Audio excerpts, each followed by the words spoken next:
c'était une excellente visite. On a fait le tour de Ziguinchor jusqu'à Fungolimbi. On est là maintenant sur la frontière avec la Guinée. Et on a effectué beaucoup de visites sur les différents villages. Sédhiou, Marsassoum, Kolda, Medina Gounass.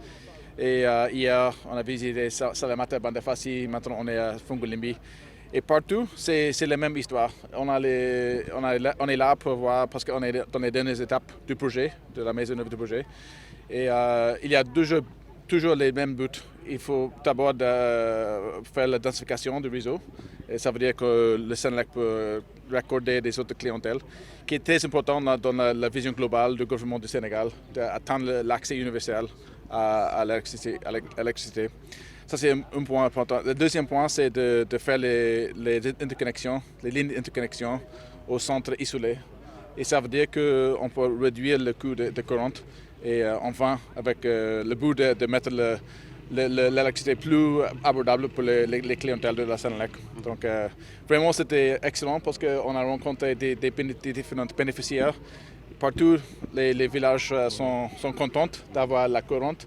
Et les femmes peuvent travailler beaucoup plus dans les entreprises et peuvent faire des glaces. Même ici à Fungolimbi, le forage est maintenant connecté au réseau. Et donc, c'est plus nécessaire d'utiliser les groupes pour le forage. Donc, ça, c'est des bonnes nouvelles partout. Donc, on est très satisfait. La Banque mondiale, on a déjà approuvé nos projets régionaux d'accès. Ça veut dire qu'à partir des postes d'OMVG et OMVS, il y aura encore des dorsales, moyenne tension et basse tension pour connecter des villages et les ménages. Et il y a un autre projet qui est encore d'être approuvé pour densifier les réseaux dans les zones urbaines. Donc oui, il y a 2 projets par la suite.